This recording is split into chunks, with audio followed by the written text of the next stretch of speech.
Yes, students, today we will do the remaining story of the chapter The Happy Prince by Oscar Wilde. As earlier I have told you the theme of the story, The Happy Prince. Then a little bit I told you about the statue. After death, Happy Prince was doing the work of charity, and in this matter, one swallow helped her. And today we are doing as the statue's gold and jewels are taken and redistributed among the poor.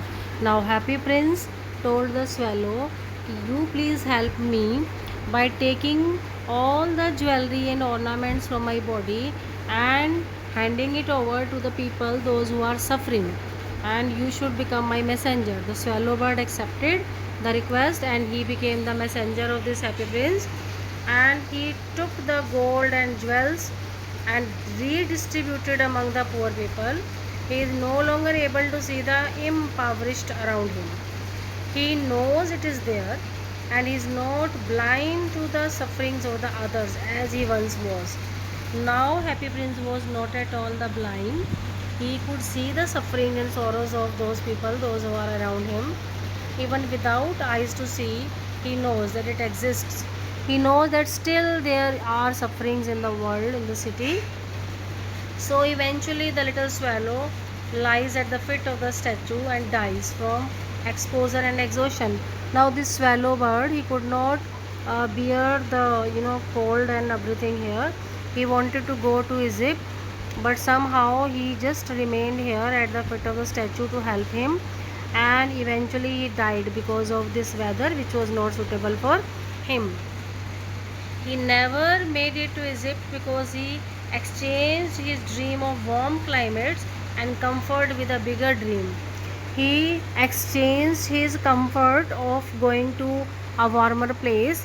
Rather, he stayed here only, and he decided to help the people. He did not think about himself. Rather, he just wanted to help the statue of the Happy Prince. And then the sculpture cracks with sadness at the loss of his friend.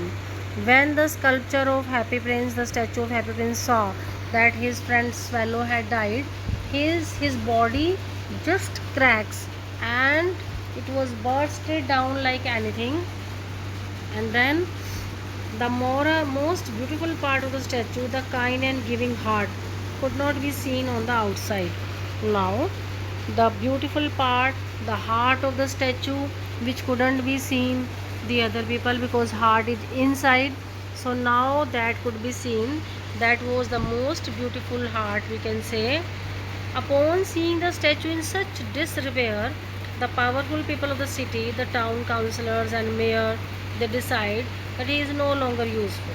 The people, those who were the authorities of the city, the mayors and the councillors, they saw that now this statue had fallen down and it is all disrepaired and it seems ugly.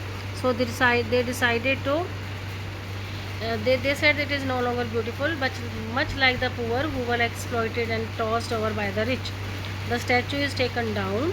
Arguments are begun to determine whose likeness will replace the superficial shell that they call the Happy Prince. Now, who would come in place of this statue, who was mostly considered as the Happy Prince, and it was considered the beautiful one, but now it will remain no more, and at his place who will come. So the moral of the story is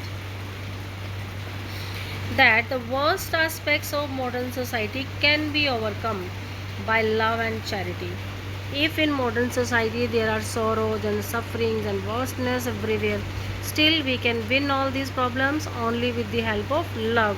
If there is love in our heart, then there will not be any problem, because the love and charity, they have the unique ability to unite men and make them whole.